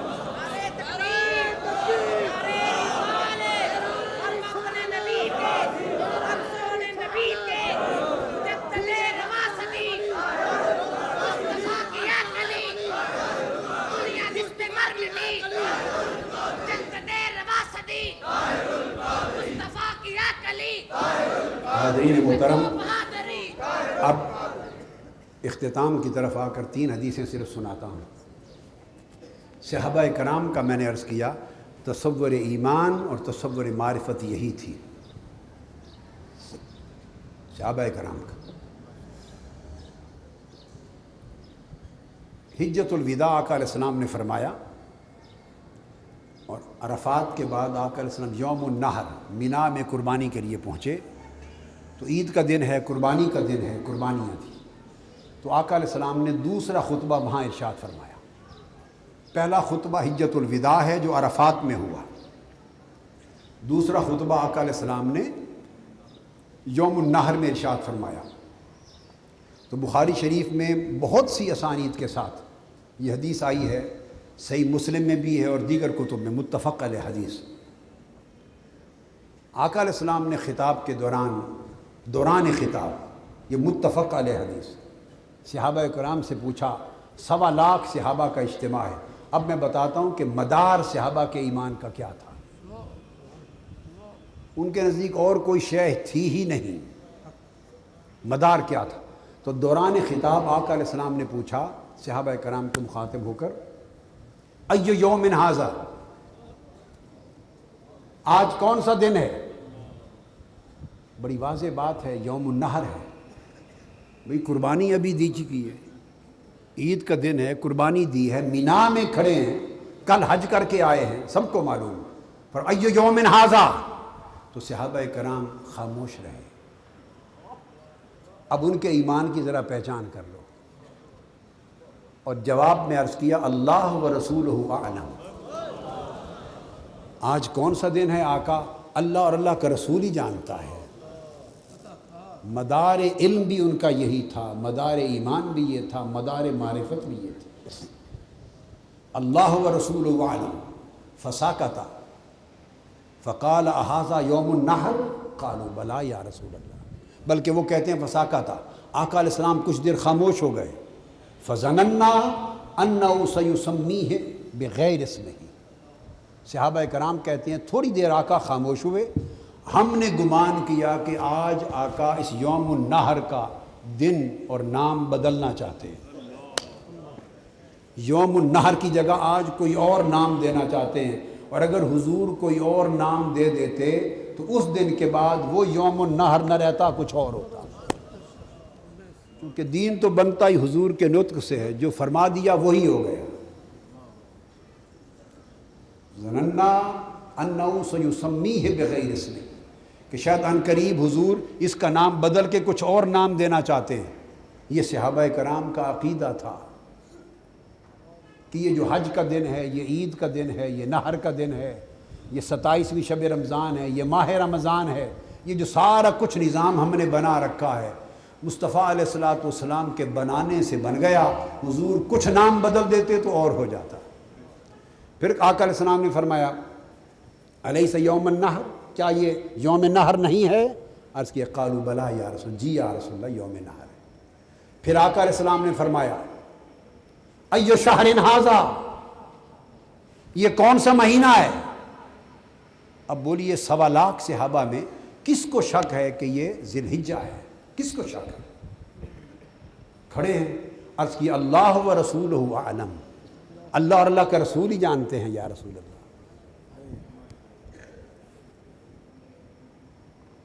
آقا علیہ السلام پھر خاموش ہوئے، پھر صحابہ کہتے فظننا انہ سیسمیہ بغیر اسمہ، ہم نے سمجھا کہ حج کا مہینہ بھی بدلنا چاہتے ہیں۔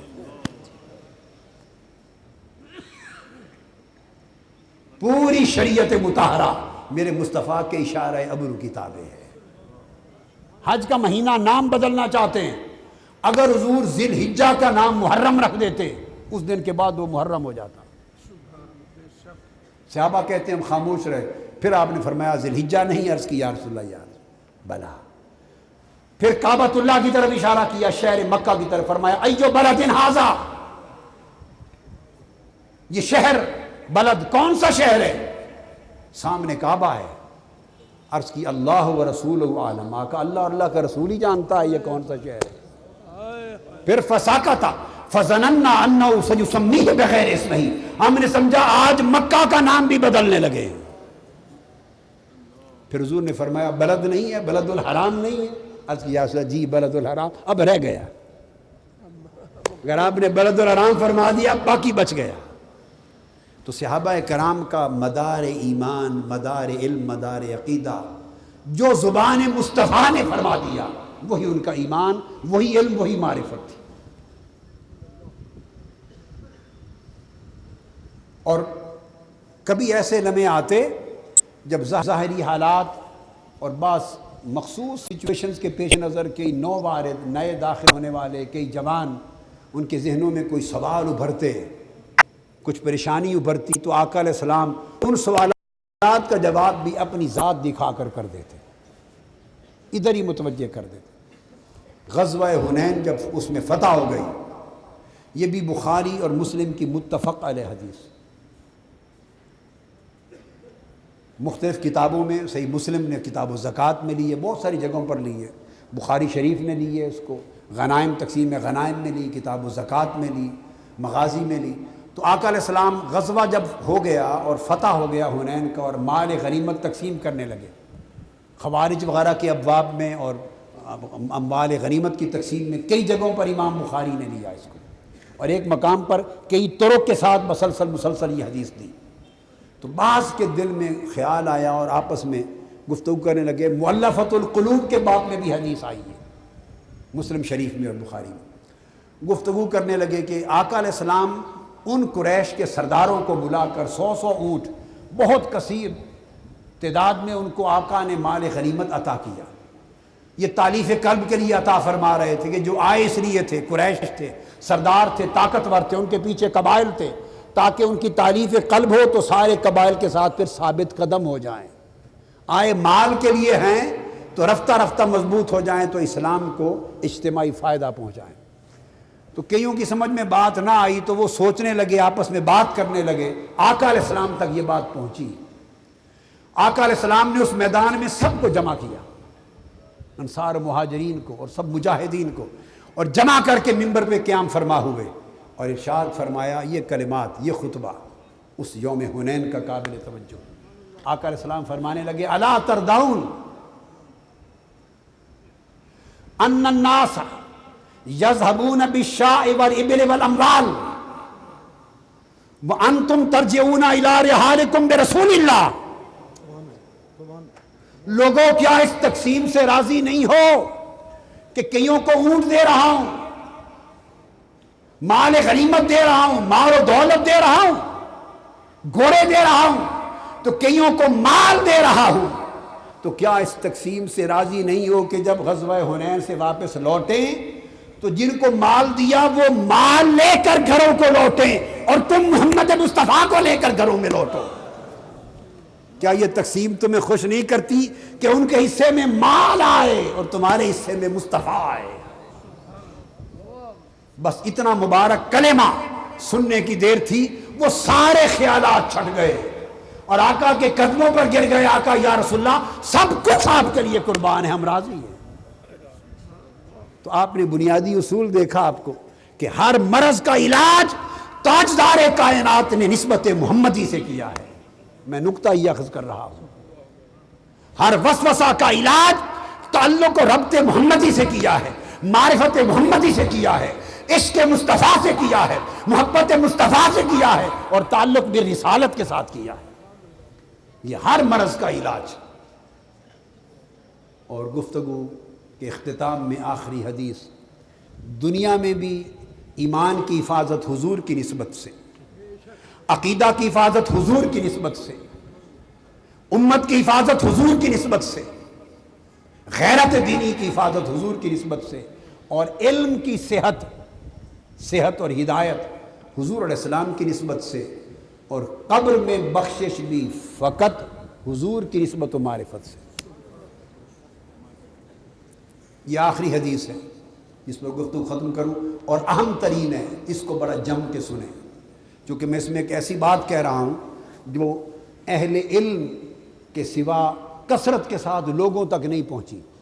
علماء، اساتذہ، اہل علم کے سوا عوام الناس تک کثرت سے نہیں پہنچی.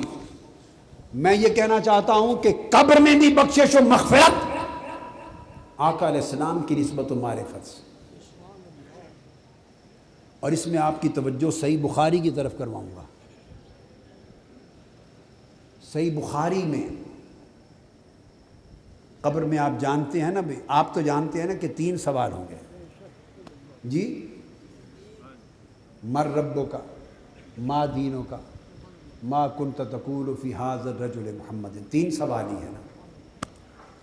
امام بخاری نے اپنی اسناد کے ساتھ اور سندوں کے ساتھ یہ 3 سوال نہیں لکھے.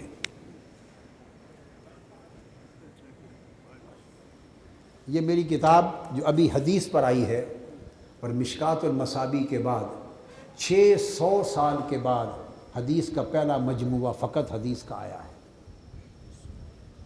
اس کے بعد حدیث کے مجموعے پر کمپائلیشن کا کام رک گیا تھا، پھر اسی پر مدار کرتے رہے، حواشی لکھے، شروع لکھے، فردر کام نہیں کیا. اب میں 1,00,000 احادیث کا چناؤ کر کے اس میں سے 15,000 احادیث کو فائنل کیا اور 12 جلدوں میں 15,000 احادیث کا مجموعہ عرفان السنہ مرتب کر رہا ہوں آج کل. مگر اس سے پہلے ایک موجز 1 جلد میں مختصر جو علماء، خطباء، طلباء ہر ایک کے کام آئے، المنہاج السوی 1100 احادیث پر مشتمل 1 جلد کی تیار کر کے الگ دے دی. علماء، اساتذہ، طلباء، کچھ حضرات جب آئے تھے تو میں نے کہا یہ سبقاً پڑھانے والی کتاب ہے. حدیث پاک کے لیے سبقاً عقیدہ کے لیے پڑھانے والی کتاب. جتنی محنت کے ساتھ عقیدہ کو یکجا کیا ہے، یہ اس کو پڑھیں گے دیکھیں گے تو اندازہ ہوگا. بخاری شریف میں یہ حدیث کتاب الجنائز میں آئی ہے. توجہ سے سنیں، باب ما جاء فی عذاب القبر. اس کی خوبی یہ ہے کہ حدیث بھی دی ہے اعرابوں کے ساتھ، پھر ترجمہ دیا ہے اور آدھے صفحے پر مکمل تخریجات دی ہیں. تمام مصادر، مراجع اور تخریجات مکمل دے دی. اس کی 1000 تخریجات دی ہیں اس 1 جلد میں، تاکہ جب آپ کوئی حدیث پڑھیں ترجمہ، اس حدیث کے 10 مراجع بھی آپ کے سامنے تفصیل کے ساتھ آ جائے. یہ حدیث باب ما جاء فی عذاب القبر میں بھی آئی، امام بخاری لائے ہیں. پھر امام بخاری کتاب الجنائز میں باب المیت یسمع خفق النعال میں بھی لائے ہیں. پھر اس حدیث کو امام بخاری کتاب الوضو میں بھی لائے، پھر اس حدیث کو امام بخاری کتاب الجمعہ میں بھی لائے، پھر اسی حدیث کو امام بخاری کتاب الاعتصام میں بھی لائے۔ میں امام بخاری کی بات کر رہا ہوں، جامع الصحیح البخاری اس میں لائے ہیں، اور باقی کتب مسلم اور یہی حدیث، پھر امام مسلم یہی حدیث جو اب میں بتاؤں گا امام مسلم کتاب الجنہ وصفۃ النار میں بھی لائے، ونعیمھا میں لائے۔ اسی حدیث کو امام مسلم کتاب الاعتصام بالکتاب والسنہ میں بھی لائے ہیں، اسی حدیث کو امام مسلم کتاب الکسوف میں بھی لائے ہیں، اس حدیث کو امام مالک موطا میں بھی لائے ہیں، احمد بن حنبل بھی لائے ہیں، اس حدیث کو امام ابو داؤد کتاب السنہ میں لائے ہیں، نسائی کی اپنی سنن کتاب الجنائز میں لائے ہیں، اس حدیث کو امام ترمذی کتاب الجنائز میں لائے ہیں، اسی حدیث کو ابن حبان لائے ہیں، ابن ابی شیبہ لائے ہیں، اس حدیث کو پھر آگے احمد بن حنبل لائے ہیں۔ الغرض یہ جو حدیث اب آپ کو مضمون بتاؤں گا، جس کے لیے میں نے عرض کیا کہ اہل علم اساتذہ علماء کے سوا عوام تک یہ نہیں پہنچی، تو میں نے ریفرنسز سارے اس لیے دے دیے کہ کوئی یہ نہ سمجھے کہ صرف کوئی ایک سند کے ساتھ حدیث آئی ہے۔ پوری صحاح ستہ اس کو اگر آپ دیکھیں تو 14 اسانید کے ساتھ صحاح ستہ نے اس ایک حدیث کو روایت کیا ہے۔ ائمہ صحاح ستہ نے 14 اسانید کے ساتھ اس ایک کو روایت کیا، اور باقی 3 سوالوں والی حدیثیں ان کے علاوہ ہیں، وہ مسلم میں، ابو داؤد میں، ترمذی اور باقی کتب میں۔ امام بخاری نے اور انداز کے ساتھ 2 مقامات پر ذکر کیا ہے، مگر اس ترتیب سے نہیں۔ وہ حدیث کیا ہے اب وہ سنیے۔ حدیث یہ بتانا چاہتا ہوں، میں اب صحیح بخاری کے الفاظ پڑھ رہا ہوں۔ عن انس بن مالک رضی اللہ تعالی عنہ قال قال رسول اللہ صلی اللہ علیہ وآلہ وسلم ان العبد اذا وضع في قبره وتولى عنه اصحابه وانه ليسمع قرع نعالهم اتاه ملکان فیقعدانہ فیقولان۔ اب اس کے بعد 3 سوال شروع ہو جاتے ہیں جو کچھ پڑھا سنا، کہ جب مردہ فوت ہوتا ہے اس کو قبر میں دفن کر دیتے ہیں، دفن کرنے والے احباب واپس مڑ جاتے ہیں، تو میت مڑنے والوں کے جوتوں کی آہٹ بھی سن رہا ہوتا ہے، ان کے جوتوں کی آہٹ بھی سن رہا ہوتا ہے۔ عام میت مڑنے والوں کے جوتوں کی آہٹ سنتا ہے، تم اولیاء سنتے ہیں یہ نہیں سنتے، ان کی بحثیں کرتے ہو، سنتا ہے۔ اس وقت 2 فرشتے آ جاتے ہیں، منکر اور نکیر، وہ اس کو اٹھا کے بٹھاتے ہیں، فیقولان، اور پوچھتے ہیں۔ اب وہ جو بات بتانا چاہتا ہوں وہ کچھ اور نہیں پوچھتے، فرشتے آ کر میت کو اٹھا کر بٹھاتے اور بٹھا کر فقط ایک بات پوچھتے ہیں، دیدار مصطفیٰ ہوتا ہے، اور ایک ہی سوال کرتے ہیں، ما کنت تقول فی ھذا الرجل، بس ایک ہی بات بتا، اس ہستی کے بارے میں کیا کہا کرتا تھا۔ میں نے اس لیے یہ ساری حدیث دی تاکہ محدث بھی جانے، شیوخ الحدیث بھی جانے، طلبہ حدیث بھی جانے، مبلغ بھی جانے، مقرر بھی جانے، کہ امام بخاری نے کثرت کے ساتھ جتنی سندوں سے لائے ہیں ایک ہی سوال کی حدیث لائے۔ یہ بخاری کا عقیدہ ہے۔ 2 جگہ دوسری باتیں آئی ہیں وہ اور مضمون کے ساتھ، ایک آیت کی شرح میں، کلمہ میں ثبات کا باب ہے وہ، اور مگر ترتیب کے ساتھ جب سوالات کی پورے مضمون سے بات کی ہے، اس پورے مضمون کی، پورے مضمون میں امام بخاری نے ایک جگہ بھی 3 سوالات بیان نہیں کیے، اس پورے مضمون کو درج کر کے ایک ہی سوال، مرنے والے سے ایک ہی پوچھا جائے گا، بتا اس ہستی کے بارے میں کیا کہا کرتا تھا۔ اور چونکہ کثرت کے ساتھ الفاظ کنتا تقولو کے ہیں، وہ ایک آدھ روایت میں ما ھذا الرجل کے بھی لفظ آئے ہیں، پھر محمول معنی وہی کیا جائے گا جو کثرت طرق کے ساتھ مروی ہے۔ تو پھر کانا یکون، اور جب مضارع پر آتا ہے تو یہ نہیں پوچھا جائے گا بتا یہ کون ہے۔ جب تیسرے سوالوں کی بات کرتے ہوئے جب رب اپنے لیے پوچھوائے گا، اس حدیث میں نہیں ہے، جب اپنی بات کرے گا تو پوچھے مر ربی، بتا دو مر ربو کا، تمہارا رب کون ہے، موجودہ علم بتا دو، موجودہ علم بتا دو، رب کس کو مانتے ہو، مل اسلام، اسلام کیا ہے؟ دو باتیں یوں کہی جائیں گی جب تاجدار کائنات کی معرفت، ابھی تو صرف ایک ہی سوال کی بات کر رہے ہیں، دوسرے سوال تو اس میں ہے ہی نہیں۔ جب آقا کی بات ہوئی تو نہیں پوچھا جائے گا یہ کون ہے، نہ، اس لیے کہ اعلیٰ حضرت فرماتے ہیں آج لے ان کی پناہ، آج مدد مانگ ان سے، کل نہ مانیں گے قیامت میں اگر مان گیا۔ وہاں جلوہ سامنے دیکھ کر ممکن ہے بڑے بڑوں کو سمجھ آ جائے، اس لیے وہاں کا سوال نہیں ہوگا، پوچھا جائے گا ما کنت تقول، جب تو اس مسجد میں خطیب تھا اور جمعہ کے دن خطاب کرتا تھا، اس وقت مصطفیٰ کی شان کیا بیان کرتا تھا؟ زندگی میں اپنے درس دیتے ہوئے مصطفیٰ کی معرفت کیا بتاتا تھا؟ اپنی تحریروں میں، کتابوں میں، تقریروں میں ما کنت تقول، مرنے سے پہلے میرے مصطفیٰ کو کیا جانتا تھا؟ مرنے سے پہلے میرے مصطفیٰ کی شان میں کیا کہتا تھا؟ وہ بات کر آج کی چھوڑ۔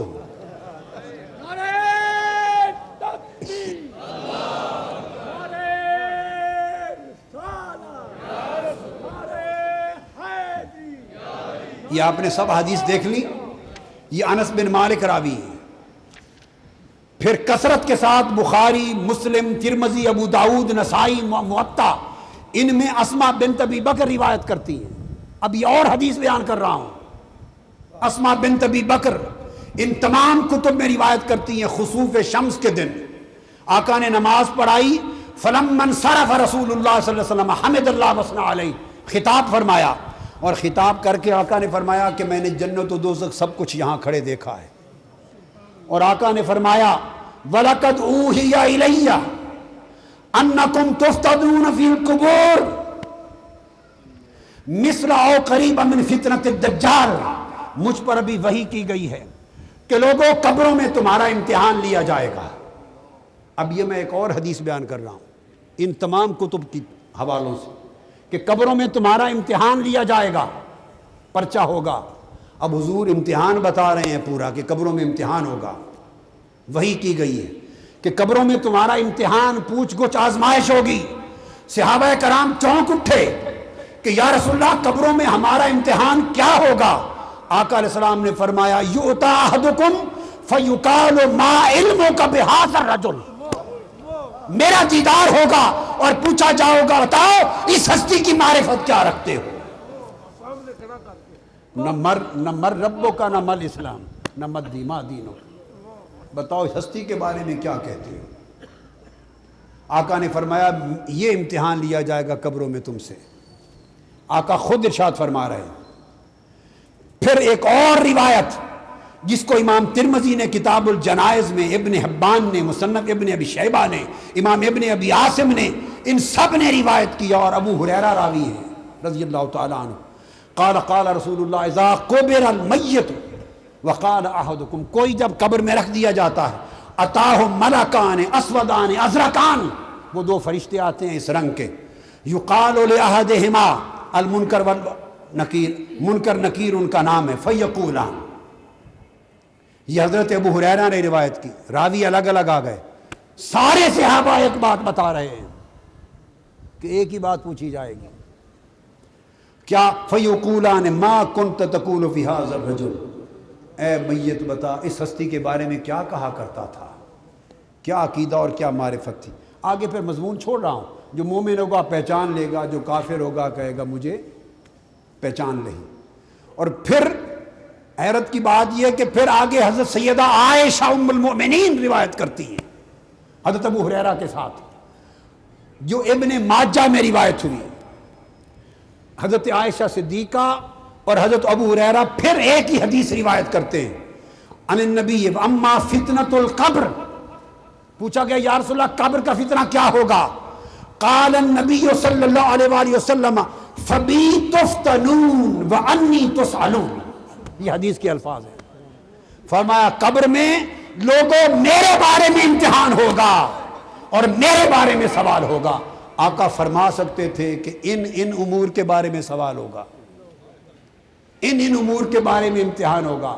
فرمایا نہیں، فبی تفتنون وعنی تسألون، جب ہر شخص قبر میں رکھ دیا جائے گا تو لوگوں تم سے میرے بارے میں سوال ہوگا اور میری ذات کی نسبت تمہارا امتحان ہوگا۔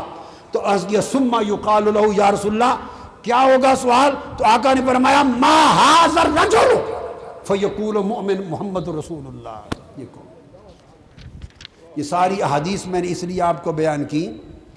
اور پھر حضرت اسماء بنت ابی بکر امام احمد بن حنبل ایک اور حدیث میں روایت کرتے ہیں، آقا نے پھر فرمایا قد اریتکم تفتنون فی قبورکم ویسأل احدکم، میں نے دیکھا ہے قبروں میں تمہارا امتحان ہو رہا ہے اور تم سے پوچھا جائے گا ما کنت تقول، کیا کہتے تو اس ہستی کے بارے میں۔ یہ حدیث ابو سعید خدری نے بھی روایت کی، ما تقول فی ھذا الرجل، ایک ہی سوال ہوگا۔ اس کے بعد میں نے اپنی اس حدیث کی کتاب میں 3 سوالوں کی روایات حدیث پھر اس کے بعد وہ بھی جمع کر دی، جس میں ترتیب آئی ما کنت تقول مر ربک ما دینک اور ما کنت تقول فی ھذا الرجل۔ بس ختم کرتا ہوں، تطبیق کر دوں تاکہ اشکال نہ رہ جائے ذہنوں میں کہ بات کیا ہوئی پھر، کہ جن روایات میں 3 سوال آئے ان کی افادیت کیا ہے، اور اتنی کثرت کے ساتھ صحابہ کرام نے روایت کیا فقط ایک سوال، اور آقا نے خود فرمایا میرے بارے میں سوال اور میرے بارے میں امتحان ہوگا۔ اس میں حکمت کیا ہے؟ 2 حکمتیں جو میری سمجھ میں آئی ہیں، محدثین نے گفتگو کی ہے اس پر، مگر 2 بنیادی ٹھوس چیزیں ذہن نشین کرنے والی ہیں، یا یہ یا دونوں۔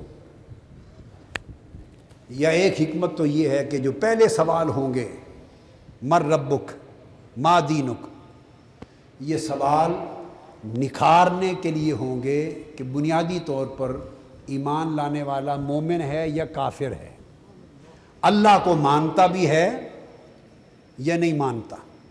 پہلے تو یہ تفصیل ہوگی، تقسیم، اللہ کو مانتا ہے یعنی پہلا اس چیز کے لیے، جو نہیں مانے گا اس کی ایک کیٹیگری ہو گئی، اور جو کہے گا میرا رب اللہ ہے ایک کیٹیگری، جو کہے گا اللہ کو ہوں، تو اللہ کو مسلمان بھی مانتے ہیں، یہودی بھی مانتے ہیں، عیسائی بھی مانتے ہیں، اللہ کو بہت سی امتیں مانتی ہیں۔ یہ الگ بات کہ پھر ان کے عقائد میں خرابی آ گئی تو پھر وہ اس کے ذمہ دار ہوں گے۔ تو جب یہ کہیں گے کہ ہم اللہ کو مانتے ہیں تو ماننے والوں سے اگلا سوال ہوگا کہ مانتے ہو تو ماننے والوں میں کون ہو، یہودی ہو، عیسائی ہو، مسلمان ہو، یہ پرکھنے کے لیے پوچھا جائے گا ما دینک، تمہارا پھر دین کیا ہے۔ جب یہ بات ہو گئی کہ یہ اللہ کو ماننے والے ہیں، ہم بھی تقسیم کرتے ہیں نا اہل الاسلام اور اہل الکتاب، کتاب کو مانتے ہیں، ان کو کفار نہیں کہا جاتا۔ جب تقسیم آ گئی کہ اللہ کو مانتے ہیں تو پوچھا جائے گا پھر تمہارا مذہب و ملت کیا ہے، یہودی ہو، عیسائی ہو یا مسلمان ہو، ما دینک۔ تو جو مسلمان وہ کہے گا دینی الاسلام، میرا دین اسلام ہے۔ تو پہلی حکمت جو سمجھ میں آئی وہ یا تو یہ ہے کہ پہلے 2 سوال عالم انسانیت کی تقسیم کے لیے اور تفریق کے لیے اور تفصیل کے لیے ہیں کہ ماننے والے اور نہ ماننے والے ایک طرف ہو جائیں، پھر ماننے والوں میں سے یہودی عیسائی ایک طرف اور امت مسلمہ ایک طرف۔ جب کوئی کہے گا میرا دین اسلام ہے وہ امت مسلمہ ہو گیا، تو جب اس کا امت مسلمہ میں ہونا ثابت ہو گیا کہ مسلمان ہے، تو مسلمان ثابت ہو جانے کے بعد سوال صرف ایک ہی ہوگا، اگر مسلمان ہو، لا الہ الا اللہ محمد رسول اللہ پڑھنے والے ہو، تو پھر ایک ہی بات بتاؤ کہ شان مصطفیٰ کیا ہے۔ مسلمان ہو تو بتاؤ معرفت مصطفیٰ کیا ہے۔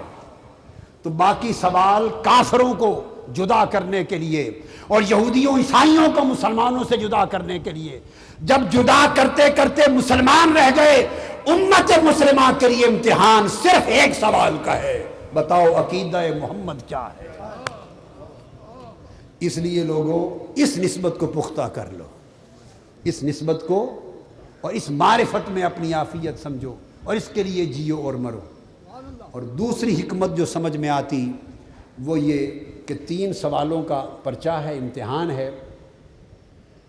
2 سوال آپ کو پہلے دیے، تیسرا ایک سوال ہے، اور پرچے میں ایک سوال لازمی ہوتا ہے، 2 اختیاری ہوتے ہیں۔